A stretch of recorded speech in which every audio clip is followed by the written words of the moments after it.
What's up? Welcome to a new episode of Movie Schmovie. This is episode number 323.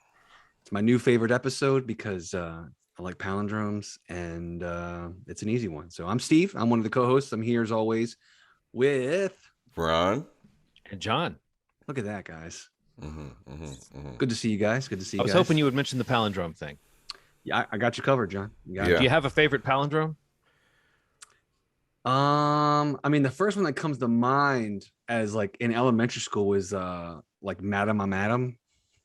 Oh. I just remember like being like little and being like, whoa, that's the same. It may have been the first time. A man, a plan, a canal, Panama. That's a lot. I like it though.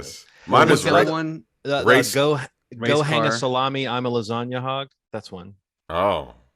Yeah, yours are really those are really long. I had a book of them when I was a kid. There were some odd ones like that, but I remember. I think it was called "Go Hang a Salami." I'm a lasagna hog. You know, that was the name. Yikes, that's crazy.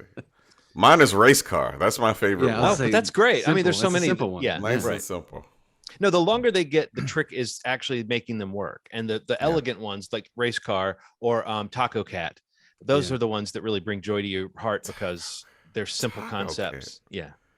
Oh man, I don't know about that one. That sounds like the name of a shop. Taco Cat. Taco Cat. I mean, ours is simple. 323. It's really easy. Yeah. So 323. Back to the matter at hand. 323. Simple, guys. Simple.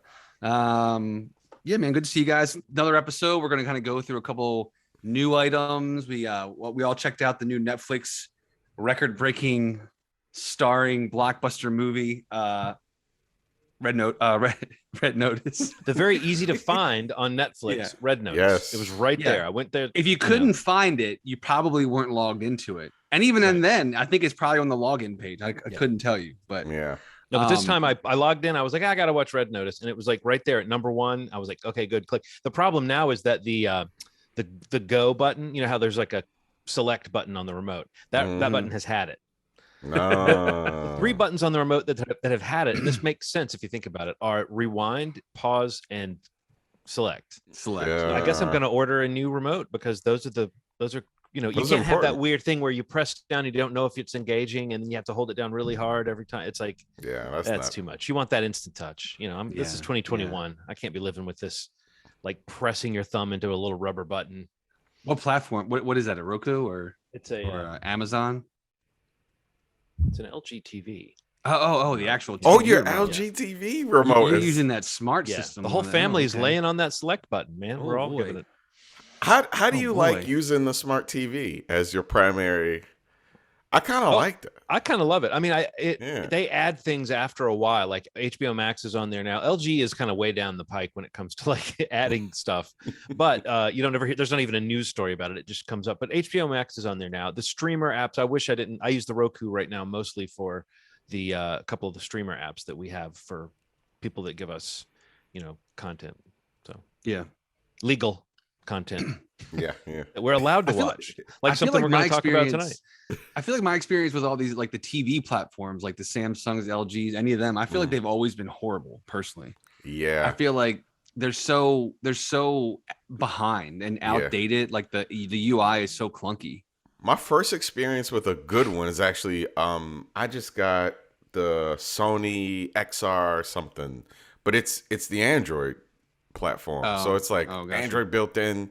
It uses the same purchases that I have on other devices. It's really cool. Right. So that's probably a little better, it sounds like. Yeah.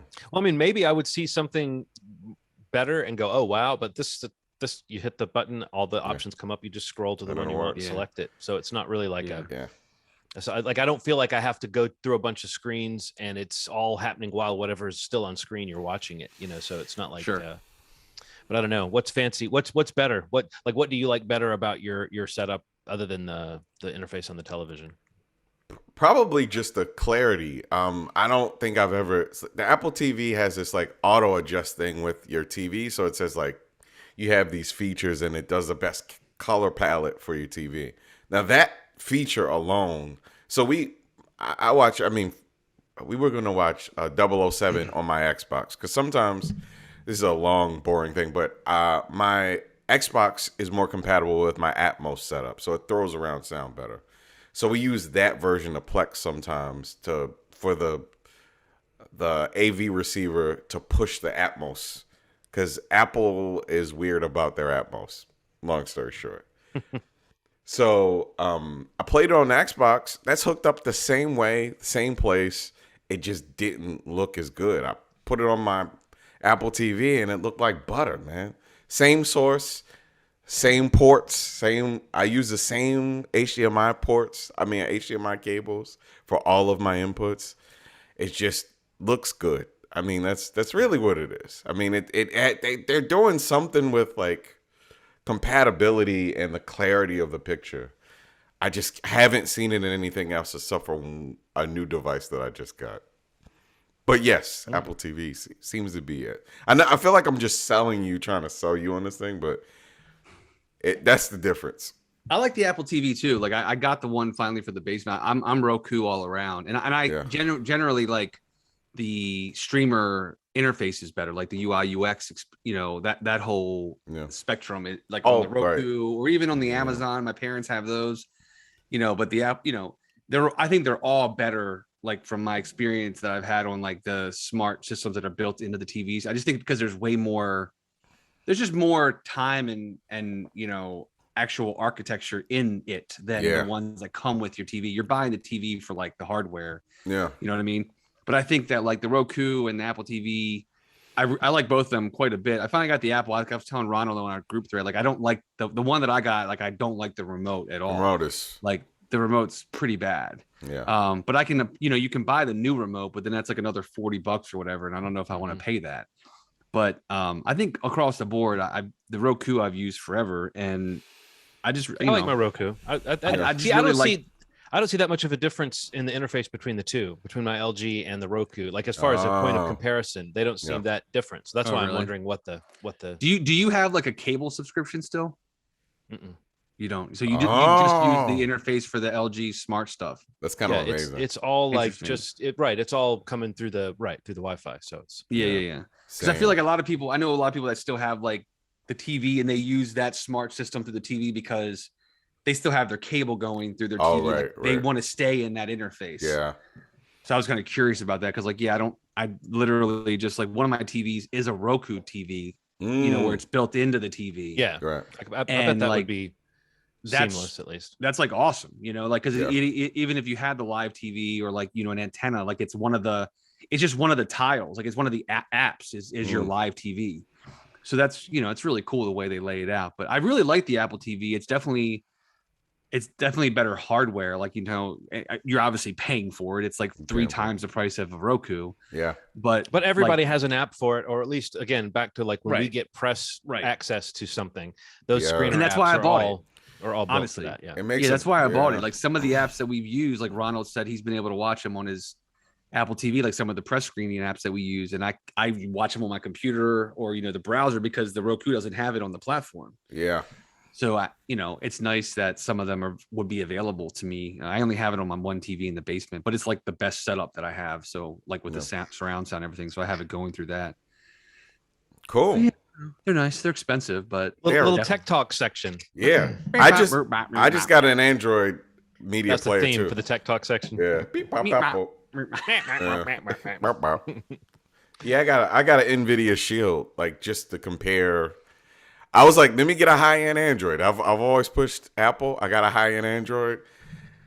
And if you don't like Apple, if you're like, I don't want Apple, and you want something high-end, this thing's a monster. It's like how much is that? Jesus Christ. The cheapest one is $150. Right. Okay. But they also have hard drives built in. So like you could store your media on it. You could it also seconds as a Plex server. Yeah. So you can set it up as a Plex server, put a external in it, and then you got a one size fits all thing that does everything. Nice. It's kind of weird, man. But yeah, and I know Plex promotes that quite a bit. Like they do when they have their promotions. They do a lot with NVIDIA. I've never really touched a thing that's so complete, like out of the box. Like I've made my Apple TV what it is. Like it's pretty amazing the way that I've set it up. But That if you thing do say so yourself. If I do say so myself. Pat yourself on the back. Right. I'll show you guys. Yeah, I keep saying that, but you guys will see it. Yeah. One of these days. One of these days. One of these days. Speaking of one of these days, the day finally came when an actual Spider-Man trailer came out. Like a full Spiderman. I feel like the last one was a pretty full trailer, but maybe the last one was a teaser or a trailer one. But this is a little bit more, like a little bit more. We get a little bit more of the scope of this thing. Yeah. But I still think they are holding back on. I mean, I think they always are holding back on some details, but I think there's I guess that's the first question, right? Is what do you think of this like slow rollout of the reveals? They are continuing to play that game of not confirming or denying the existence of other Spider-Men in this movie, played by Tobey Maguire and Andrew Garfield. And I don't know that my hopes for the movie aren't really resting on that, but I do think it's an odd position now if they're not in the movie, because so many people assume that they are. And it almost seems like throw some little hint in the marketing just so that question is not the one question that people are thinking about. Do you know what I mean? Like, but there's no way to really, you can only confirm, you can't really deny. I don't know. What do you guys think of the kind of guessing game of this? And what chance do you think there is that they are not in the movie? I know we have been pretty much like deep into the idea that this is happening, but what do you think the chances are that it's not?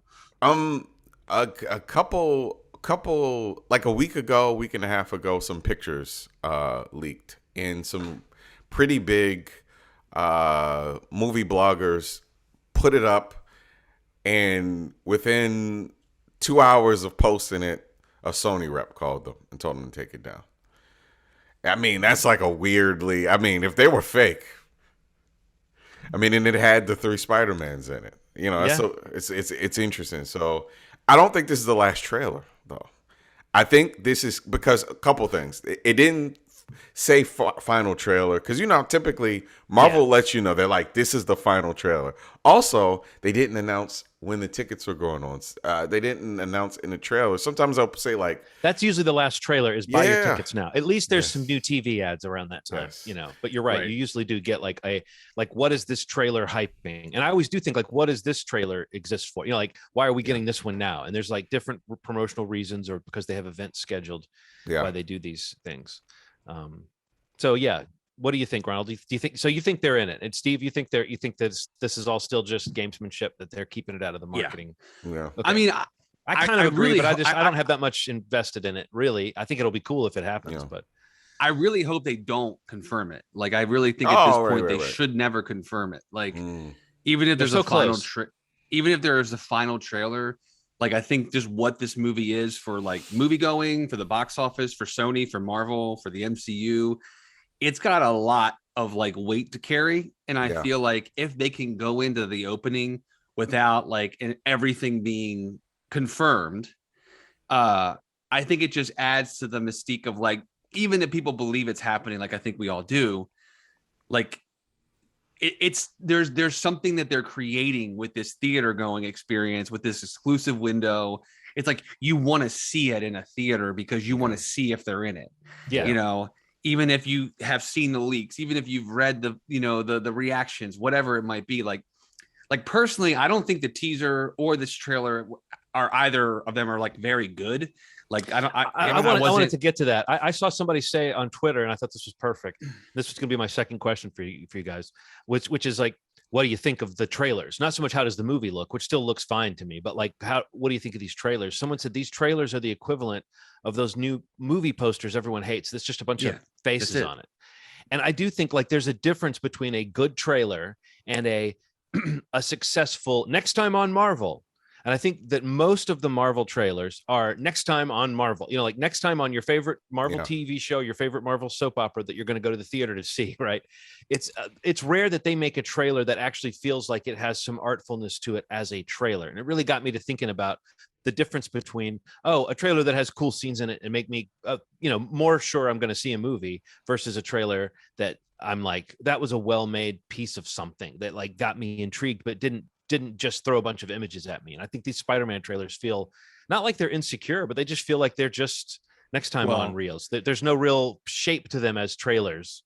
I think a lot of the MCU trailers fall into for me at least, fall into the other description that you have here. Like like good trailers. Like I like some come to mind, but like I think the X factor with the Spider-Man trailers is the fact that it's Sony. You know what I mean? I think it's different. You know, like it's MCU. You know, Marvel's behind this, but I think that it does, and even honestly, like even the other Spider-Man movies, like the way that they were marketed, the way the posters look, the way that the trailers are cut, they're definitely more in line with the way that you're seeing things cut for Venom and Carnage and Morbius. Like the trailers feel more similar in that world because that's really what they're building towards. Yeah.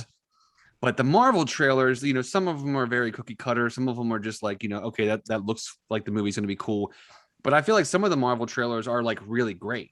Yeah, a few of them have been. Like the Shang-Chi trailer, I felt like right, exactly. It's great. And like one of the first Black Panther trailer is like amazing. Yeah. And the one with the Run the Jewels song that's going through it. Like I just first think Big Guardians trailer was amazing too. Exactly. Like some of these are really great.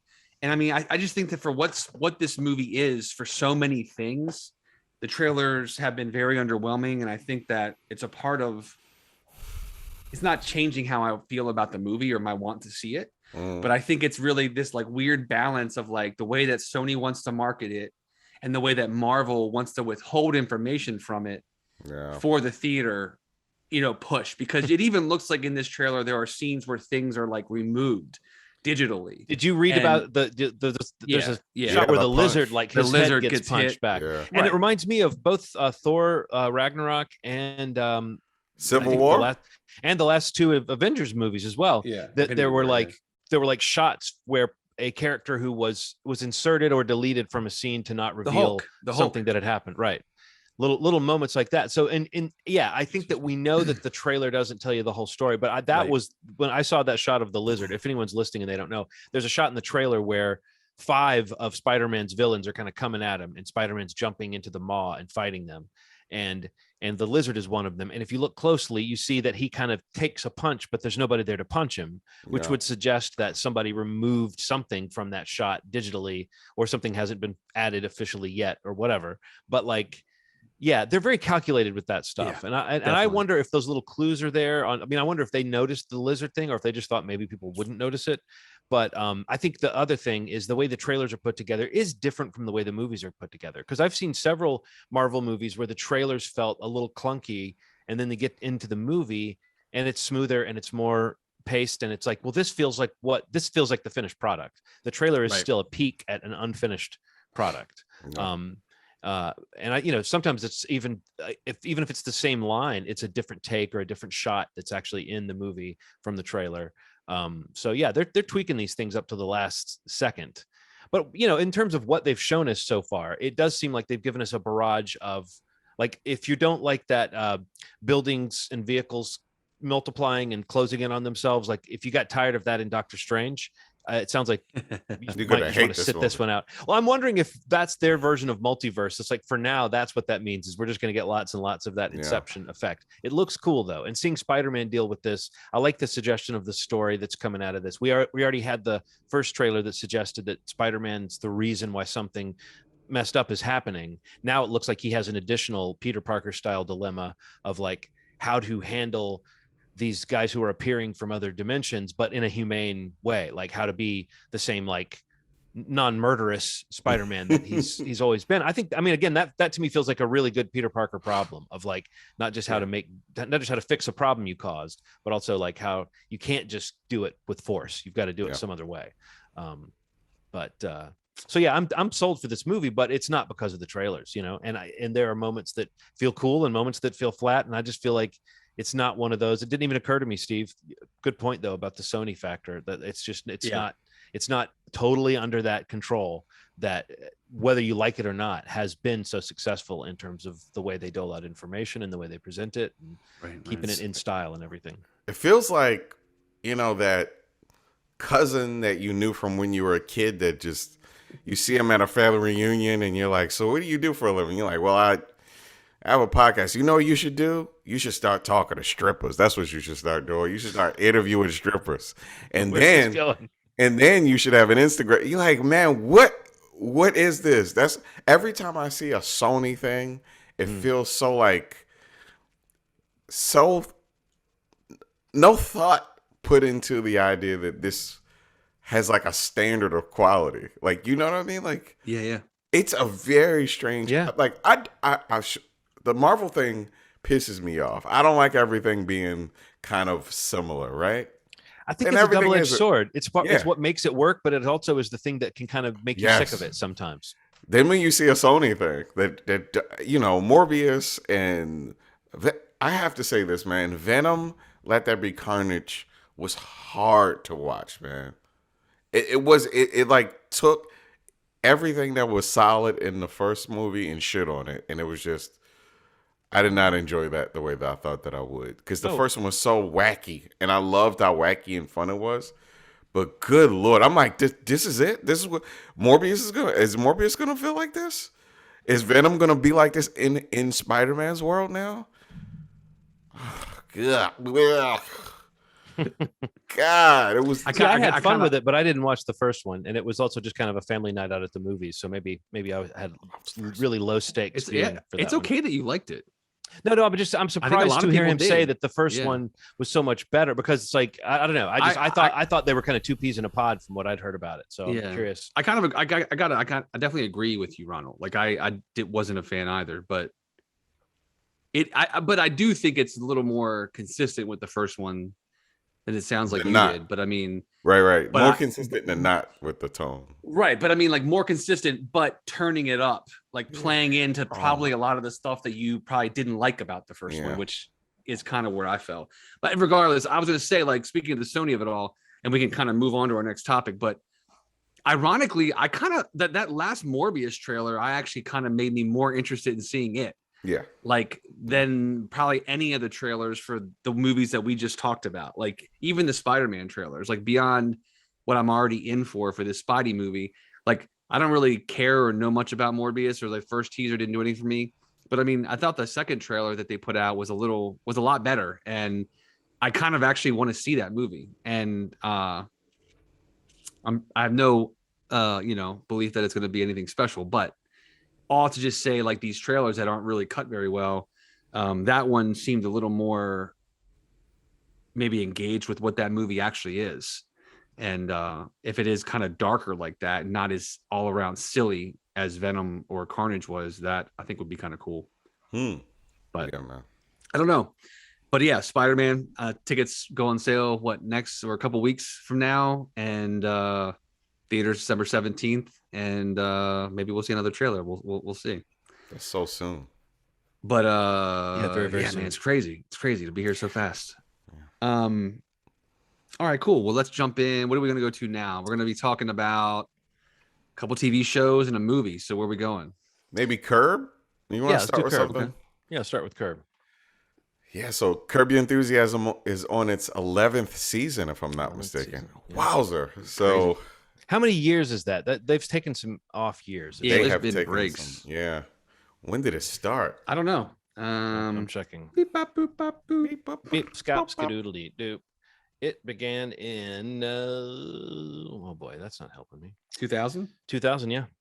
2000. Wow, it's been 21 years. Holy crap. Wow. So it's like, it's funny that has been with us. I guess the reason I wondered is because this version of Larry David feels more substantial than, I mean, it was a while before it happened, but like his contribution to Seinfeld seemed to loom large and hang over this show for the longest time. And I'm not saying that maybe, I don't know, the sharpness of the writing and the conciseness of the ideas, the way that they came across on Seinfeld. I do think there's something about that it's hard to take away from someone's career in terms of like, you only get to do a show like Curb Your Enthusiasm if you have a show like Seinfeld that you know, in your back pocket. But I think that people now think like he's now an icon in a different way. And I think that it's interesting to note that whether you think that's a good thing or a bad thing, or whether he's repeating himself, or, I mean, I personally think the show is kind of uneven, and season to season, it gets better or worse. And it's never like, oh, it's time to write this show off completely, or, oh, it's time to celebrate this show because it's a huge comeback. It's just like, it's almost like within an episode, scene to scene, it can be like hilarious or just completely fall flat for me. Yeah. And I don't know, like, I don't think it hurts the show overall. I do think that like his persona, he's had to tweak it a little bit in very recent years, when people stopped wanting to laugh at the sort of like willfully oblivious rich white person who tramples all over people. I think if you look at the last 2 or 3 years of the show, you can see the tone has become like a little, it's almost like he's gone back to these more sitcom style situations that are more just silly human interactions and less like he's trying to make these grand statements or tweak issues or make fun of, social mores. I don't know. It's an interesting show for that reason, because it seems very much like it's this guy's aesthetic kind of draped across all these years. But I think the relevance of it has kind of waxed and waned in a lot of ways. What do you think? And have you been a consistent viewer of it? Yeah, I mean, I've watched most of the seasons. I think it's a funny show, but you're right. The thing that makes this show so weird tonally from scene to scene is its reliance on improv. That's a thing that people really don't talk about so much. It's almost the equivalent of having like a taped Saturday Night Live. It's like they have these recorded situations, but it's a ton of improv and very little script, almost like mumblecore. Mm-hmm. And he loves that style of things playing out the way they do. But you're right, man. You do find yourself, especially the last 2 seasons, getting what I would almost call crud. That if the scenes don't work, it's like crud level. Like, what is happening right now? And then sometimes it feels like some of the social issues, it feels like he needs to update his software a little more. I mean, it's like that's the joke about him, but then you sense him trying. I think what we're talking about is like those moments where he tries to kind of get ahead of an issue and make a little joke about it, and that's when it's like, oh, you're not as, this isn't as, like, people have already made this joke. Like, this is a joke from 2 years ago on Twitter that you're now getting to about this topic. And so, I do think he's at his best now when he stays away from the sort of social commentary stuff and leans into the, like, for instance, a recent episode ended with him and Patton Oswalt having to compete in a hot dog eating contest. And like, to me, that moment was, or even just the shot of those two guys sitting next to each other, shoving hot dogs into their faces. To me, that was art. I was like, this moment is a work of art, and you have to get to it through his usual comedy silliness. Right. I loved in that same episode, Richard Kind as the middle person at a table at a dinner party. This felt like an iconic idea of like one of those classic ideas of like, okay, middling at a dinner party, but it's like, and again, I think that episode was one of my favorites of recent memory because of how much it was just a lot of silly plots kind of laid on top of each other. And it wasn't like it wasn't trying to be too, I don't know, anything edgy, reinvent the wheel, anything. It was just a lot of little silly social notions, like little nitpicky things that were funny. And I think also, you're right, Ronald, improv. Okay. Your scene partner is Patton Oswalt. I think you're okay. Right. You know what I mean? Every time. And that had a little bit more weight to it. I happen to really love Jeff Garlin on this show. Me too. I think his scenes with Larry, I could watch them just bullshitting, that could be the whole show to me. I don't know. I think it's uneven. I mean, uneven is the word for it. But I frequently laugh out loud. And sometimes an episode will end on a kind of bump, bump, and it literally ends with music that's very much like that. But like, it'll end on a note that's like that. And it's like, I don't care that much. I'm just like, okay, I'm kind of past it. There was a moment earlier in the episode where I thought it could have ended and it would have been better, but he's got to spin out the plot and connect he's got to do that thing of having everything coalesce. And sometimes that's much less funny than just the little moments between characters. So has everybody caught up this season? We've watched all 4. I've watched the first 3. I haven't watched the 4th one yet. I feel like year in and year out, like even over the breaks, like we talked about, it's like just like I don't know, like it's just become like such a reliable comedy for me. Like I just, for all the misses, I guess, like, that we're talking about, which I do feel like there are moments of that, in this season too. Like, I just think more consistency, it's more consistently consistent, like in terms of like reliably being able to be like, I'm going to laugh a few good times in each episode for the most part. And like, I feel like, I'm always in the conversation of like, I'm not a Seinfeld fan, like really. And it's not even that I'm not a fan. I've only ever seen like a sampling of episodes of that show. Like I never found that show. It was never my show, when it was, in all of its power. So, me coming to Curb after that and like, knowing who he was and knowing his relationship with the Seinfeld series, finding this first and like really liking this series has been an interesting thing, because I always bring up this series and it's like, oh, well, what about Seinfeld? I don't know. I haven't watched Seinfeld, enough to have an opinion on it, especially.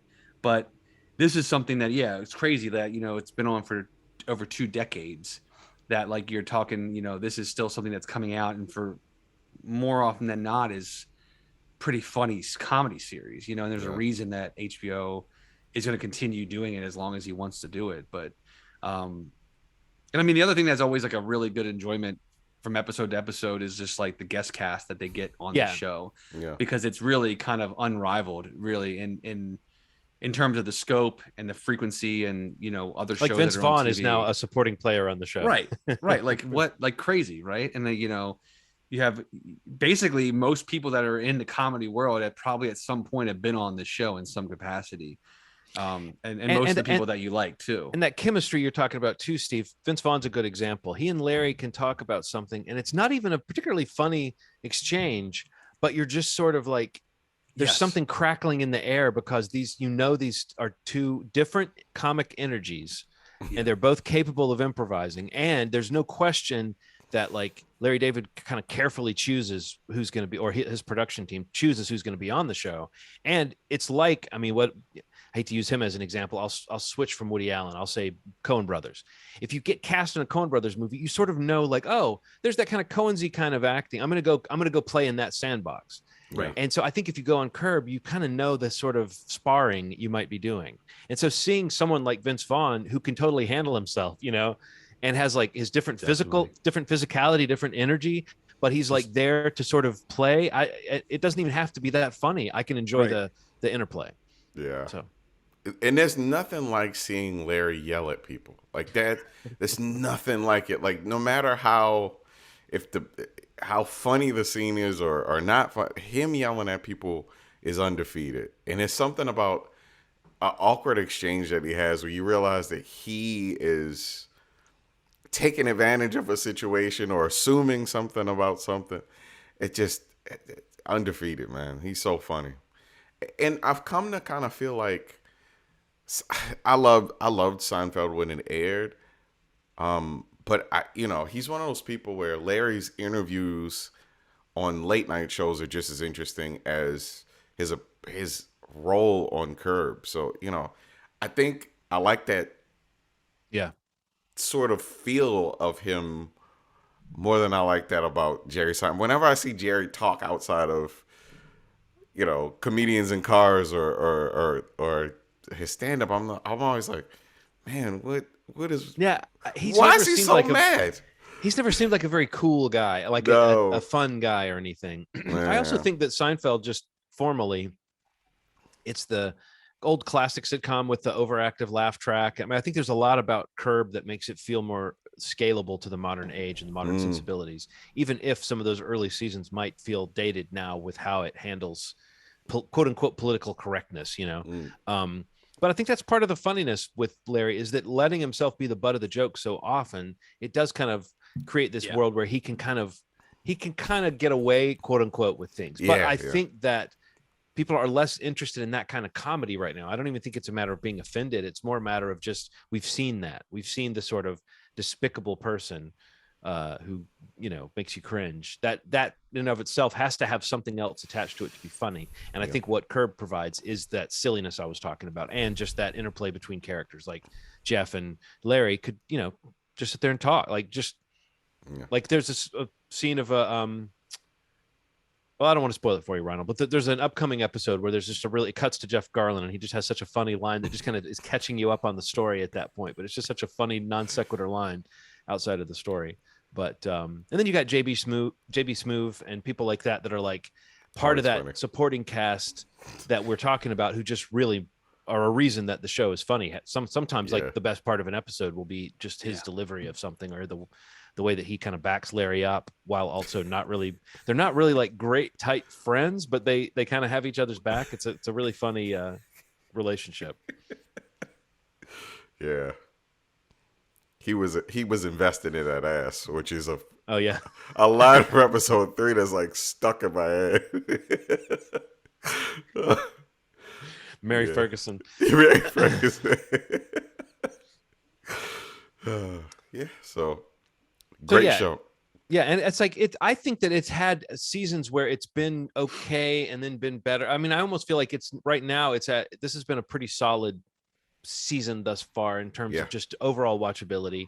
I like the sort of running plot line with this crazy show that he's putting together and this actress that he's stuck with and all that kind of stuff. I feel like there's a lot of fun to be had with anytime there's like a fake piece of entertainment being made on that show. It's used, or Yeah. you know, they did that once with the season of Seinfeld. They were doing like the new season of Seinfeld within the show, and so yeah, I just like the sort of Hollywood production storyline whenever he's doing something like that. So. That lady's funny, man. The one who is supposed to be a terrible actress, she's so funny, man. I have to figure out that she's like funny to the point where I think she might be a stand up or something like her. I feel like they found her in some improv group, or she's Upright Citizens Brigade or something like that. She's got to be. Her timing's so on point, man. She's doing that awkwardness like better than you know. I don't know. It's an incredible.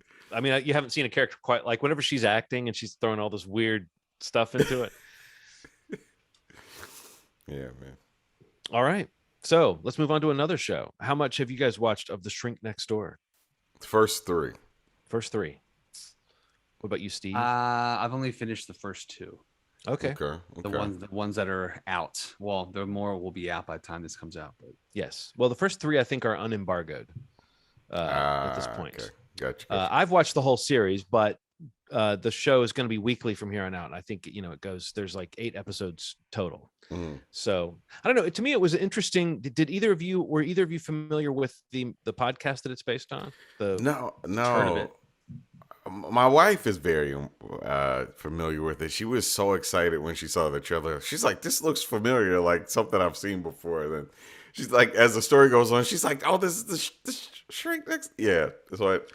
Well, I mean, it was an interesting kind of true crime story because true crime almost needs to be in quotes because it's like the crime here is it's an interesting story because it's about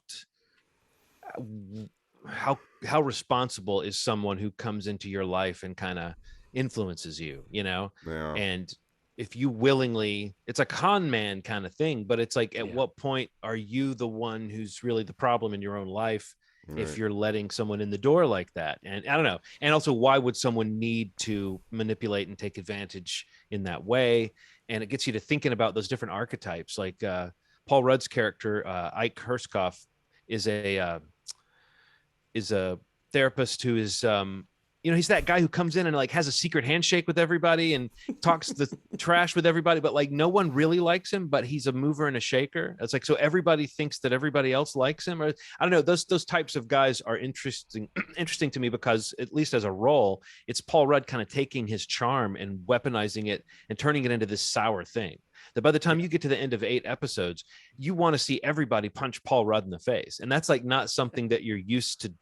His movies don't usually create that sort of sensibility around him. So for him, it's almost like it's a decision you make at a certain point in your career is to say, okay, how do you take the thing you're most known for, which is your charm and your kind of boyish charm, and just twist it to the point where it's obnoxious as hell. And I also think Will Ferrell, I mean, I think he has better moments than others throughout the series, but he's pretty consistently like his performance is something I haven't quite seen him sustain over the course of 8 episodes. He sort of, there's something he's doing that's a little bit heavier, a little bit different than I think we've seen from him. But in both cases, both guys are getting to develop a character over 8 episodes rather than 2 hours, which is kind of part of the fun in the way that it feels like, oh, this is variations on a theme, but it is also an episodic show where each episode has like a centerpiece story and something where if this weren't heading towards this inevitable conclusion at the end of 8 episodes, it feels like they create the world of a prestige show pretty well. I don't know. I was intrigued by it. Like it's an interesting show.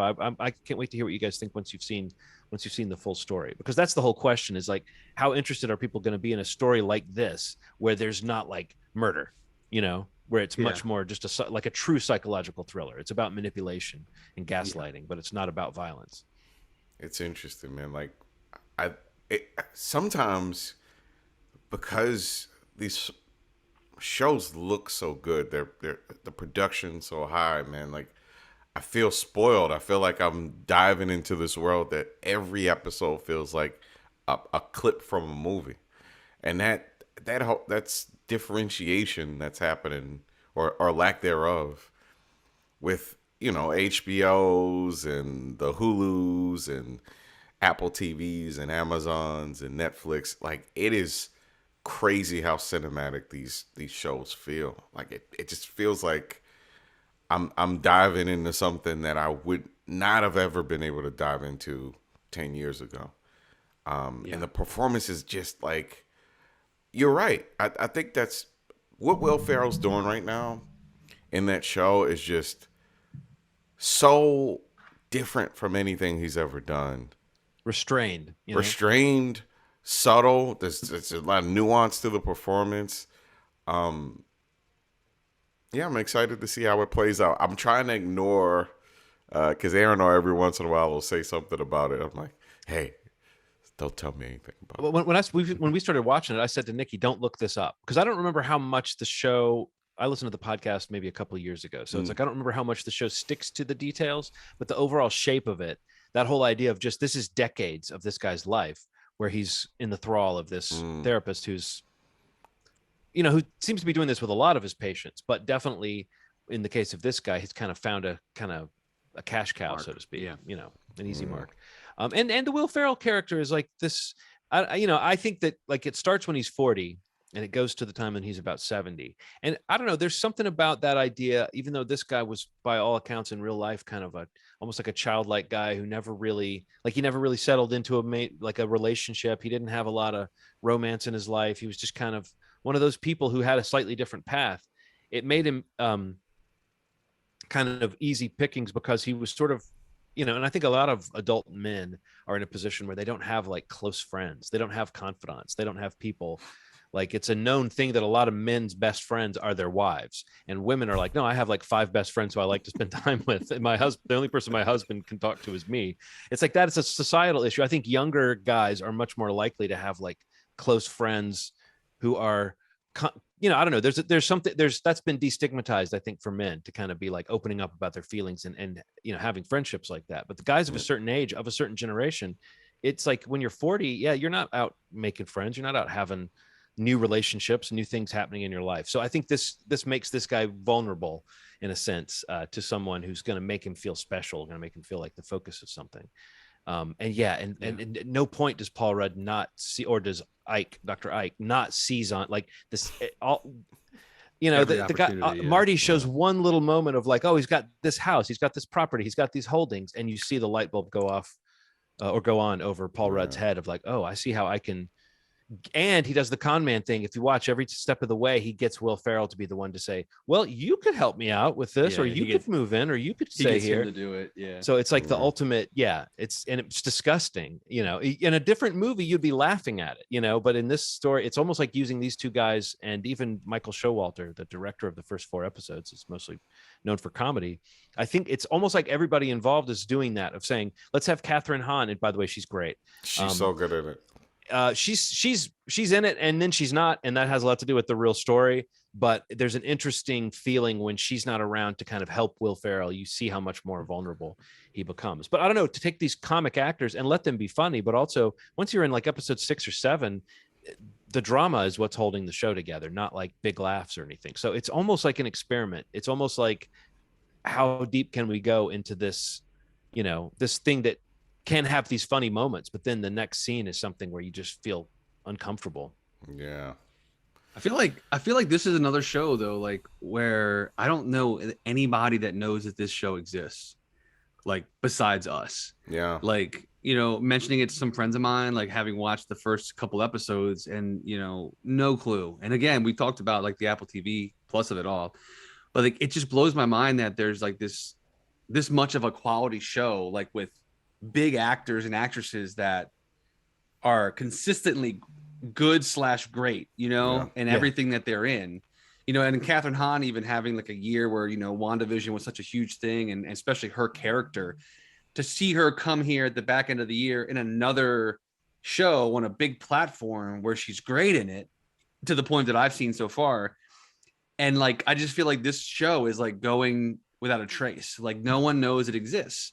And it's a real bummer, because I mean, it just speaks to like how much stuff is out there, and you know how hard it is to parse through what exists, and even if you become aware of it, what then is going to get your time to watch it.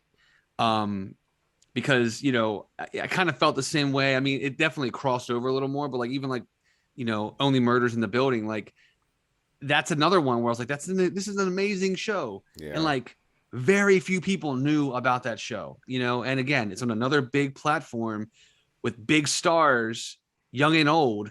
And, you know, still, I feel like even though that's got another season, I think, announced, but like, it's just like, you wonder if there's an audience for a lot of these shows. And especially you, Ronald, you talk about Apple TV Plus a lot about like the prestige, you know, mirroring HBO and like, you know, the budgets and the production value. And it's all true. Like their shows all look great, you know, and there's definitely like a level of production that is on par with a lot of what HBO like proper puts out.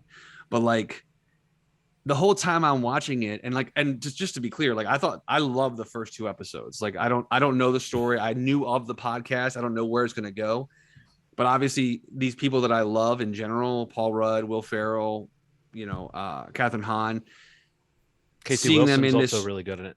Who? Casey Wilson is also really good in the show. Like seeing them in this story, especially Paul Rudd, I think, kind of like using like the charm, you know, kind of flipping what we normally see Paul Rudd as. I just think it's great. I can't wait to watch more of this show, and I wish, you know, hopefully week over week, maybe it kind of grows a bit more and people kind of somehow find out about it. But it scares me that this show is going to be over, you know, in like 5 or 6 weeks, and no one's going to know it even came out. Yeah, it's crazy. No, that's true. That's true. And it's part of the great content cloud in the sky. It's just something you can now watch whenever you want to forevermore, but not something you have to make an appointment with or right. With you're not or whatever. Exactly. You're not a part of it as it's rolling out, but you can find it later. And because of that, there's no communal conversation either that happens. Right. No. Exactly. You can't say exactly. Even I can't tell you guys about the episodes I've seen, but I mean, like beyond that, like no, it's crazy. It's crazy. Yeah, it's true. There's too much. We say it all the time, but there really is. It's wild. Apple has like counting, with the exception of, I guess, After Parties coming out in January. We should definitely cover that. There's 51 shows on the website right now that you can watch that have come out during the course of lockdown into, you know, whatever present time is. Only because you're mentioning the sheer quantity, Sydney and I stumbled across an Apple. It was on Apple TV Plus. It's one of the Skydance animated shorts that I would like to recommend. Really, this is like an aside. It's called Blush. Blush. Have you guys heard about it at all? No. Like it's a short animated film. Like it's super fucking sweet and cute and sad, and it's I didn't really look into it, but it has something to do, like it may be one of the first things that Lasseter did when he moved over to Skydance, something like that. I remember reading, but another thing, like they have all this content up there that I just feel like they're building this library that eventually maybe people will find these things. I meant to mention Blush, like back when we watched Finch, or we were talking about Finch, because we watched it right after, because it like popped up like hey, you might like this, and I was like, wow, I have no idea what this thing is. And it's such a cute little short. Like it's one of those things that reminds me of like the Pixar shorts you see before all the features. But I would definitely recommend, you know, if you can find that on Apple TV, definitely check that out. But now, I don't know. They have so much content, and it's of high quality, in, you know, in the least. Most of their stuff is at least good that we've talked about. But yeah, I don't know. Just got to find it somehow. I remember when Apple seemed like it had like, oh, that's starting up and it's got the morning show and a couple of other things coming. And you're right, it's crazy when you scroll through it now. It's like, oh yeah, they've done it. They've done that thing of building up a lot of like stuff that you can go there to watch. But it is also I think that you hear certain things poke through, and I guess Ted Lasso has been the biggest one. Morning show would be like a distant second in terms of kind of penetration of people's consciousness.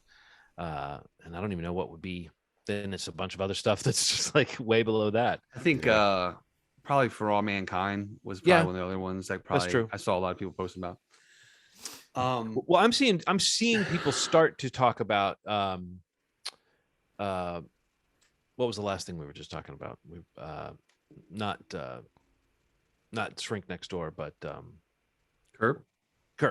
Not Curb. Well, there was some other show we just mentioned a second ago that I've started to see people mentioning. Oh, it's Only Murders in the Building. That's what Only Murders. Like you were saying, talking about how people aren't talking about it. I've started to see, like in the last week or two, maybe month, it's trickling in. More and more people are starting to say, "Oh, has anyone been watching this?" But it's kind of what you're saying. There's not a communal conversation about it, and so it's people sort of testing the waters to say, "Has anyone heard about this thing that's really good?" And it's like, I've seen 20 separate posts of people talking about it, but there doesn't seem to be anybody watching it at the same time. So it is stopping it from kind of becoming that thing. I mean, it is nice to know that people are finding it, but it's weird to think that, a show like that comes out and that people are only finding it like after it's done. It's wild. It's interesting. Maybe something. I think some of it is letting people know that they have it already. I think that's one of the weirder things. Like, they have to do some sort of promotion, like, Apple TV. It's already in your pocket or something like that. Like, there has to be some sort of connection between how easy it is to access and how it's literally already in your pocket already. The app's already there. You can't delete it. It's like, what do they have to do? Pay for it. They have to pay for it. But you get the trial typically if you haven't. Sure, you could try it. Yeah. Yeah. I just got 6 months added on to mine for signing into it on my PlayStation, which is pretty cool. So they tacked on 6 more months.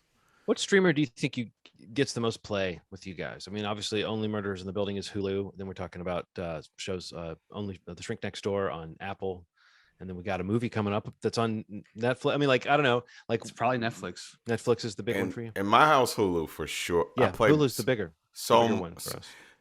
Another thing that's really weird that people don't talk about is like Hulu's quality of like.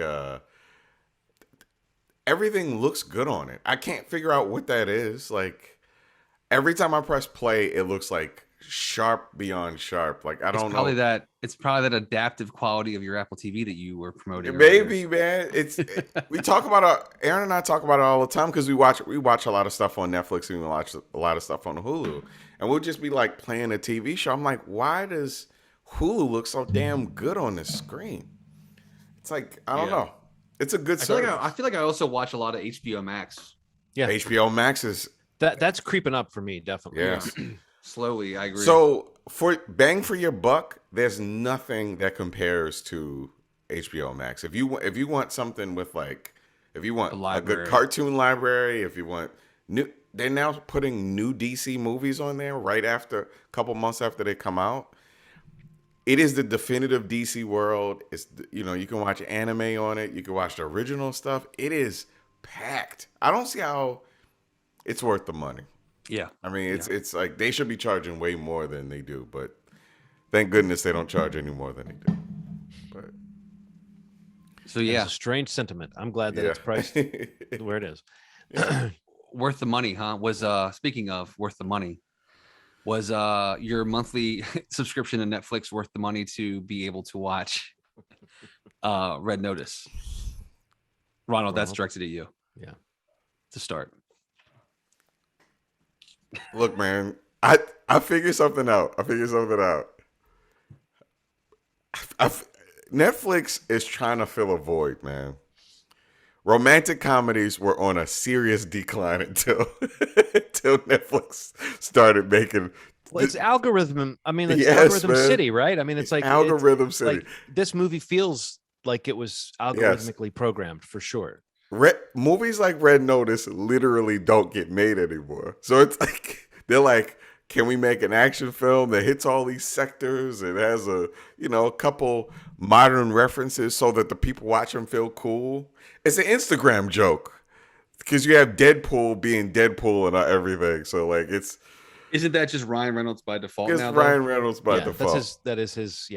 But unfortunately, I think that's the reality, though, right? But it was fun, man. Like the thing is, like, say what you want about these paint by numbers movies that they make. there's something about making these Lifetime movies with explosions. They know it's the algorithm. It's the divine algorithm that they're following that just hits on everything. When it suggests something, I listen now. When it's like, hey, you watch this thing, you may watch this, you may like this. I press play because I trust it. Because I've watched so much on it that it's figured it out. Red Notice was the first thing it suggested. I watched it. Bada boom. It was pretty fun. Now the Cleopatra stuff, the all the history of it. Yeah. All the history of it, I don't know. I mean, there was a little bit of weirdness. It's fan fiction. I don't know what this is, but it was fun. You're saying it's Cleopatra fan fiction? It's like, what the fuck was all this stuff? Who is this Cleopatra figure? No. I mean, like, I go back to the original stuff. I'm not into this Cleopatra fan fiction shit. Just the history, man. Like they're just, eggs. It's I mean it's what's his name? I mean it's Rawson Marshall Thurber, the director, who's like got a little bit of a it's like there's a meta, not quite taking itself too seriously kind of thing going on, that is maybe the pace of this movie. When you talk about it being fun, like I don't know if I would replace the word, maybe I would replace the word fun for me with watchable. Like it was oddly watchable. It moved at a clip that I was like, okay, I was able to get through it without ever really liking it. You know what I mean? Like it went right through me without me ever having to really think that much about it. And it is like Dairy. Well, you could believe this is one of those movies that's written by it. Right.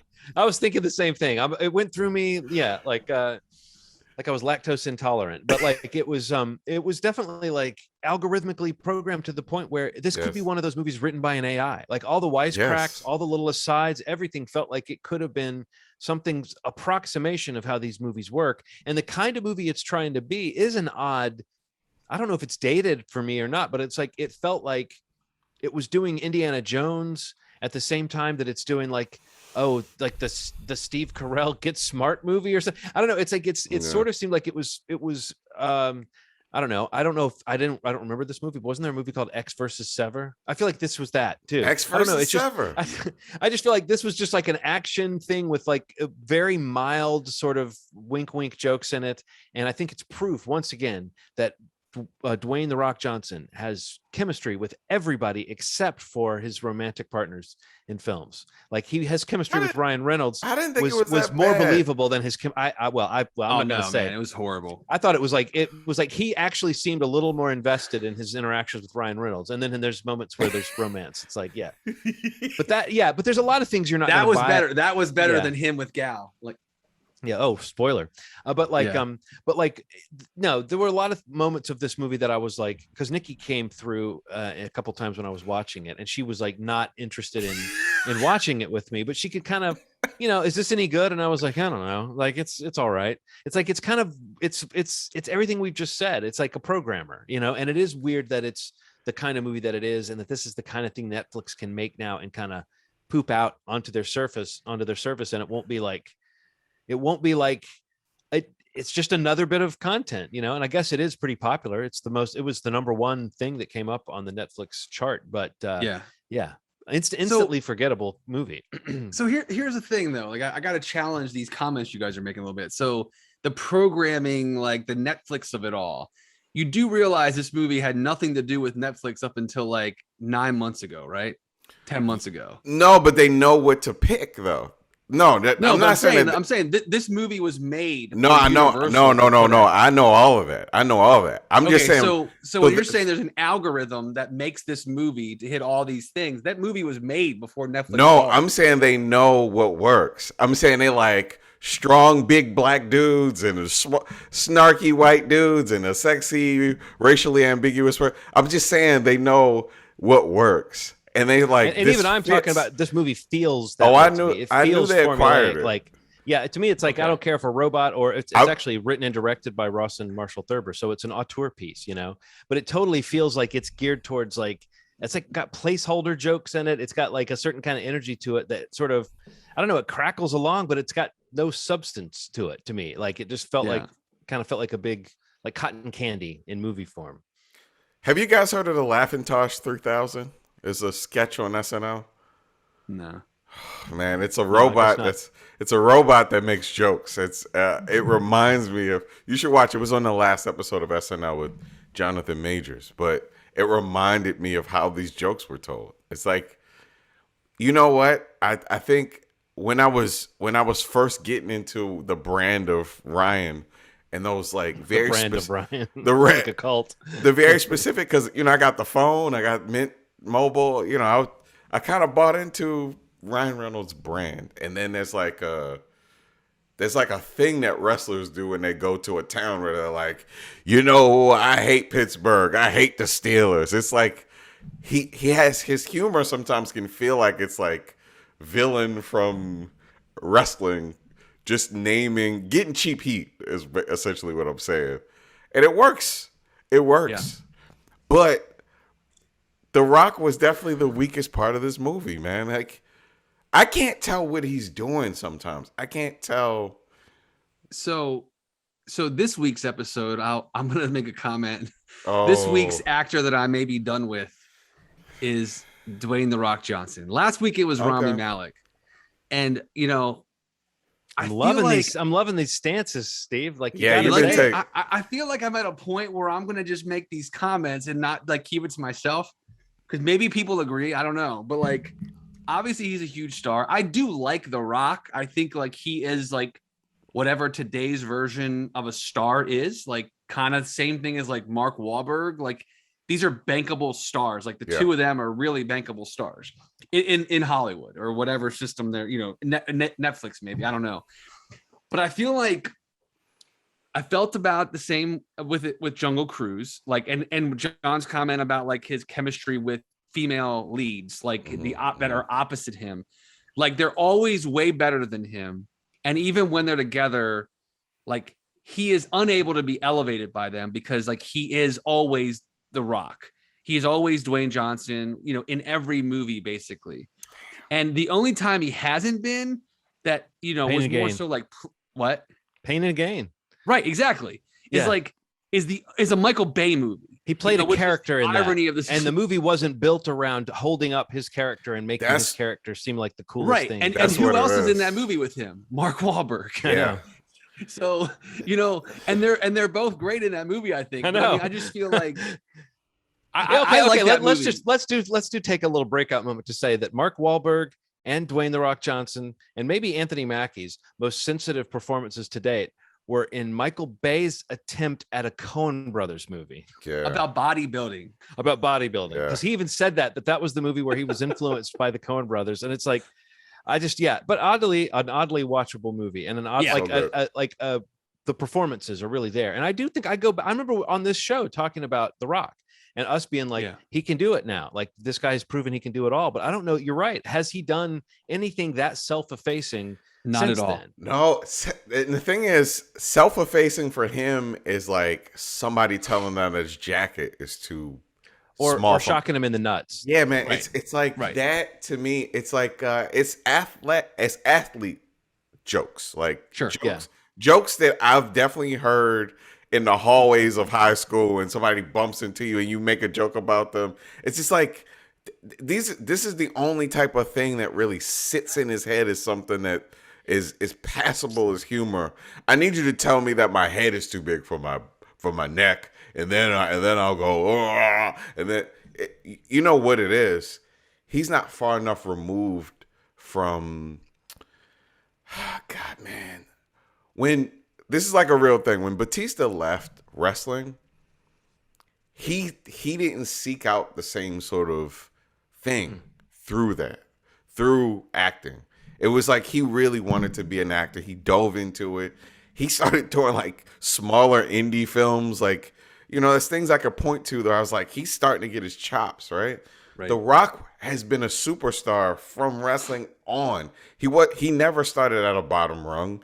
He was a Scorpion King right off his first acting job. It's like this man has never had to really earn his keep in the field that we love. And sometimes it feels disingenuous when he's in a space where you know he doesn't belong. I mean, let's be honest. You know he doesn't belong. Acting aside, Ryan Reynolds, if we're being honest, Ryan Reynolds is kind of like eating his food in these scenes, and Gal Gadot, she's moving up my list. She's better in this, and I didn't even particularly like the movie, but she's having fun in a way that I don't think I've ever seen her have fun, like a lively fun, which makes you think about those fucking superhero movies, and specifically the DC movie, like makes you think about what it's like to work on those, if it's kind of causing this person to tamp down their energy. But she was much like, I was ready for her to come in and be stiff, and she was not in this. She was not at all. Yeah.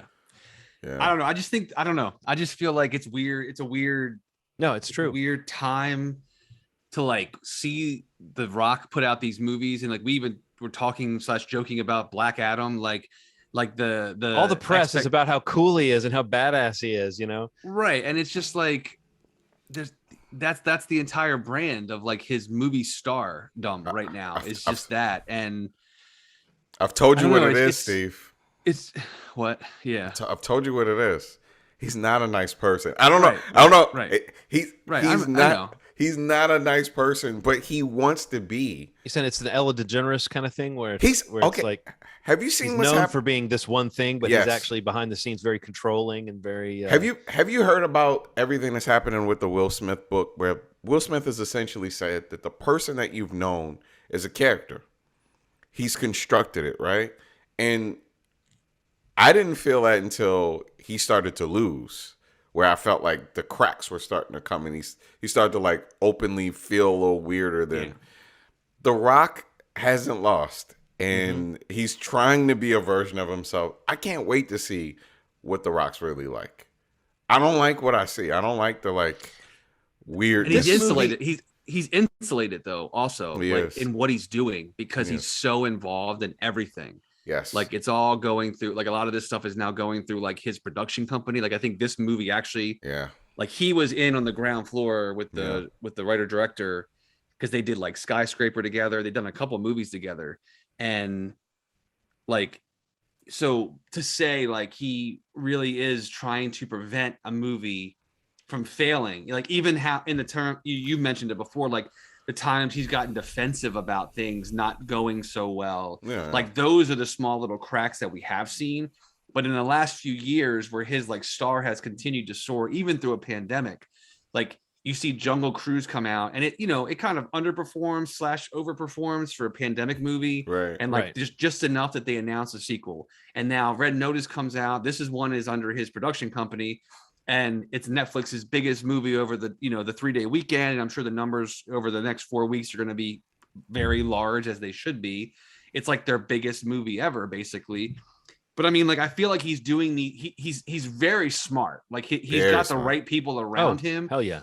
That he's like making these decisions, both in the distribution of his movies and his brand in general. And even like his not wanting to come back to the Fast and the Furious movies, like, because of the stuff with Vin Diesel, like that's even a part of like how he is staying positive. Because in that conversation, he looks like the sane one, and Vin Diesel does not. You know what I mean? And like, and that's only helping him. And like the fact that he's this movie star. So I don't know. It's a really weird balancing act that he's managed to keep up.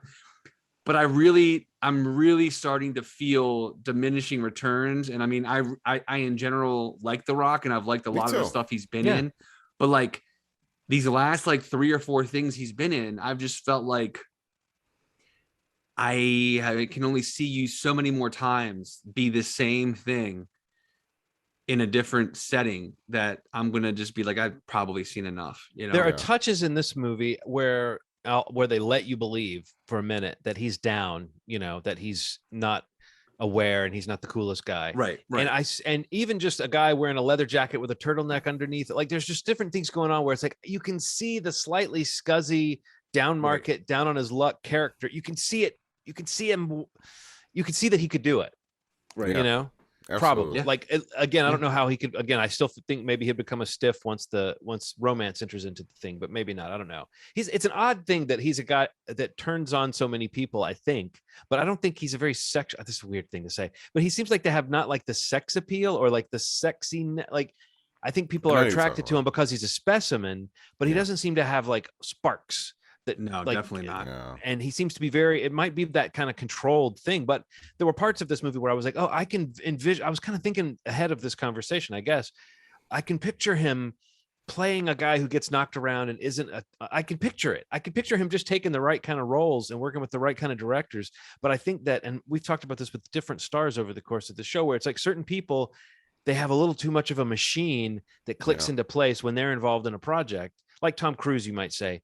It becomes a Tom Cruise machine. Yep. It becomes that. Definitely. And so it loses whatever chance it might have had of being that actor stepping outside of their whatever, even if them stepping outside of their comfort zone is what they're trying to do, they're doing it under their control, not the way an actor does to show up and just be part of something. Yeah. And I think there's probably a lot of people who would like to use The Rock as an image and as a force in a movie, but not have to give the movie to him, in the way that, and so it's like, not only is it changing the kind of movies you're making, but it's probably cutting down on certain people wanting to work with you, because to walk into the room with you is to cede control to you. Absolutely true. That's exactly it. That's what it is, man. And if you go back on like his older movies, like there's a really great movie that he actually did with Peter Berg called The Rundown. That is like pre like big rocks movie star Rock, and like in that movie he's kind of another character. That's probably the other one that I think of where like his character's not always winning in that movie. Like he is not Sean. What's his name? What's his co-star in that? Sean William Scott. Sean William Scott. What's he been doing lately? I don't know. He kind of had a moment. That sequel. He did that sequel to Goon. Yeah, the hockey movie that Jay Baruchel did, I think. But but that's the other example that I always think of, that and Pain and Gain, is where it's like he's just not the character that you just think you're who he is. You know who he is now, and like he's that in everything he's in. And those are the examples of like him not being that. But again, those are like kind of, even though you're right, Ronald, like he kind of went from wrestling to being a star, even across different things like Disney movies, like the Tooth Fairy, like weird shit, like, but he was still a star. Yeah. And those are the two where like it works the best, because he's not like overshadowing everything else in the movie. Yeah. In those two movies. But I don't know. In general, though, I was surprised how much I had fun watching the movie. You're right, John. It's watchable. It moves fast. Like, I laughed from time to time. I do think that, like, Ryan Reynolds, I'm a little concerned that he's kind of like stuck in this thing where he's always Deadpool now. Yeah. I can't wait to see the movie he has coming up. It's like the is it called like Adam or Project Adam, the one that Sean Levy's directing for Netflix. Jennifer Garner's in it. It looks really, it sounds really good. Like it might be a little different for him, but I want to see him get out of this like Deadpool thing. Like he's another person who brings a certain thing, happen to him, but it doesn't seem as terminal as what we're talking about with Definitely The Rock. Not. No, it seems like he's smart enough, and we've seen him try to break the the expectations at least a little bit before. So I think he must know. Like he's too funny to not understand when the shtick is wearing thin, Right. Like part of Deadpool's shtick is that you kind of think he's an annoying asshole. And I think Ryan Reynolds knows better than to want to be that in everything. But this movie is almost carried by his patter, It's definitely the liveliest like thing going on. And sometimes the Blake liveliest. The Blake liveliest. Some might say, yes. Hey, whoa. Hey. I felt like he was really kind of overacting in the opening scene. Like there's a big chase scene in the beginning where I felt like Ryan Reynolds was pulling all these weird faces, and I thought, oh boy, is he going to be overacting in this? But that was it. Like after that, he seemed to kind of settle into the character. But I feel like everybody was not sure if they were in something a little cartoonish or something. This movie's tone is like it's an odd movie in a lot of ways. How long until they announce the sequel? Oh, they're gonna do it either. I thought they all turned to the camera at the end and said Red Notice 2. See, and Red Notice 2. It kind of the beginning, the end of the movie feels like the beginning of the movie in a way, because it's like there's a job, and then they get the title comes up and their names. I don't know. I felt like it was. Yeah, I almost didn't know they hadn't already said this has got a sequel, but maybe yeah. I was gonna say that's what I was getting at earlier when I mentioned like did you know that it was a Universal thing? Because I think that's the reason that Netflix bought it. Is because they think this is an IP, this is a franchise, this is what they want to have sequel after sequel after sequel to. And I mean, you could make a yes, better sequel to it as well. And so it definitely is set up to be a franchise, and maybe the next one will be better. The last thing I wanted to mention real quick, this is another example, like, of the, how wide the range is of like the critics and the audience score. I don't know if you saw, like, they were kind of talking about this when they released the numbers and things like that, but that, like, it's got like a 35 critic score and like a 95 audience score, or 94. What? So yeah, I mean, like, but I'm saying, like, this kind of like mass appeal, huge movie. stars, funny, big action star, Wonder Woman, it's like there are these like boxes that got checked. And it seems like most people that have found it, even though we're saying it's probably not a really good movie, it's very watchable. And like most people that are watching it seem to be enjoying it. And that's a really high audience score. And that kind of stuff lends itself to the numbers that Netflix will no doubt release in 2 to 3 weeks. And eventually when they announce a sequel, it'll be like, oh, well, because people that watched it seem to really like this movie. Yeah. Well, I mean, so often it comes down to getting what you expect from one of these movies. And this movie is one of those that is the trailer, like it's exactly the trailer. You're right, John. So yeah, Red Notice. That's on your Netflix queue right now. It's probably still number 1. If not, if you scroll up or down 2 rows, it's in another row. There's no doubt. They want you to watch it. It's probably going to be in that new Netflix row that says covered on Movie Schmovie. It just has. We need that so bad. Yeah. That goes in this. That goes up today, right? Like with episode 3. Well, no. I told you guys. I sent an email to Netflix's contact@netflix.com account. So you submitted the form on the website, like the I just sent a cold email to contact@netflix.com. So I think I got a good feeling though. It didn't bounce back. So fingers crossed, guys. Fingers crossed. Definitely. Gotcha. All right, man. You guys have anything else you wanted to mention that you checked out this week? Not I. No. I usually don't. I wanted to mention one more show that I managed to catch up on, and only because like I really like this show. Again, nothing that people don't know exists. It's like a docu-series on AMC or AMC Plus. It's Eli Roth's History of Horror. How is that? Still coming out of the Halloween stuff. I'm still watching all my I'm still in the mood to watch horror stuff. So I caught up with season 3 of this show. I just love the show. Like, I just feel like this week to week, they kind of just like pick a niche piece of horror of the genre and all of its subgenres. And it's just amazing, like, who he has talking on this show, like, about the movies that we all secretly know about and love that maybe some people don't know about. And like the way they kind of group them into each episode's about like a group of movies, it's this season, they're talking about like, horror sequels and post-apocalyptic and mad scientist, holiday horror, like all these really cool topical things. There's only like 6 episodes, but just to see so many movies kind of have its moment in each episode that we've talked about a lot on this podcast, like Nightmare on Elm Street 3 and, Black Christmas was talked about, like Krampus, like all these really great movies. And and like because of kind of what Eli Roth has managed to do with his career, he's gotten access to a lot of people that have agreed to be on this show with him. Yeah. And Quentin Tarantino and Cate Blanchett and Jamie Lee Curtis, and like they have a lot of really big names that are like giving insight into these movies that they were in. And I don't know, it's just a really cool show. If you have AMC or AMC Plus, love horror movies, want to see some behind the scenes stuff and just like a little bit of filmmakers, creators, stars, fans of the horror genre talk about a ton of different horror movies. It's a really cool watch, and it's I think each season is like 6 or so episodes. But yeah, I watched the first couple seasons. I didn't know the third one was out, but yeah, no, you're right. It's just fun as a fan of the genre. All the reasons you said. It's like that a couple of extra minutes here or there that you don't normally get, like in making of docs, or that it goes a little. It can be a quick survey. If you really know the subject, you'll be going, oh, they didn't mention this, they didn't mention that. But then when they do settle on one of those movies and they get into like a cool segment on something, and then the writer, the director, the star, somebody you haven't seen, especially new footage of them talking now.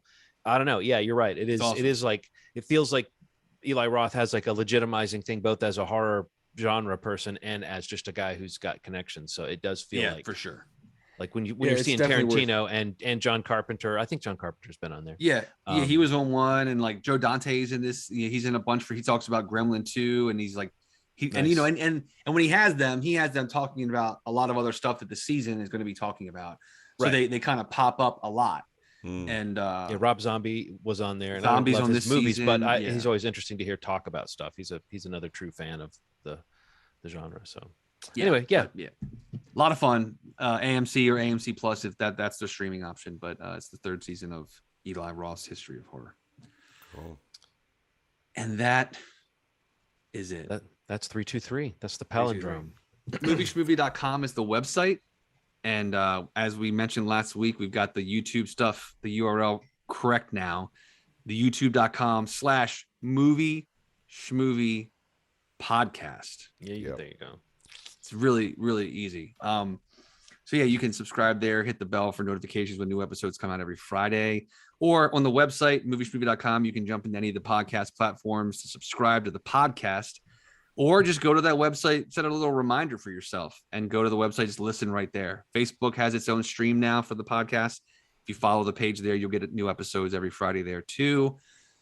All to say, we're trying to be everywhere we can, make it as easy as possible for you. Because we want you to listen, really. And if you listen, maybe review or leave a comment or a rating. That'd be nice. It would be. Please do. Thank you. Yeah, please do that. Please. Do you guys have any idea what next week's episode is going to be about? Well, next week is sort of a Schmanksgiving episode, isn't it? Yeah. Should we do that? Okay. Do you want to? Like it? Yeah, we should do it. Let's bring it back. Yeah, let's bring back Schmanksgiving. Schmanksgiving. Okay. Well, next week we'll do that. Talk about if you're new listeners, that's the episode where we talk about what we're thankful for in the last year of entertainment. That's it. It'll be fun. Yeah. That'll be fun. Yeah. We just decided. Look at that. What we love about that is that we don't have to do any particular prep. We can just kind of just make a little positive short list. Yeah. Right. Go into the holiday just on a high and positive and optimism, and I love it. It'll be nice, guys. I can't wait. It'll be really nice. And yeah, man. All right, cool. Well, it's been good talking to you guys, and as always, you've made our day. Thanks. Bye.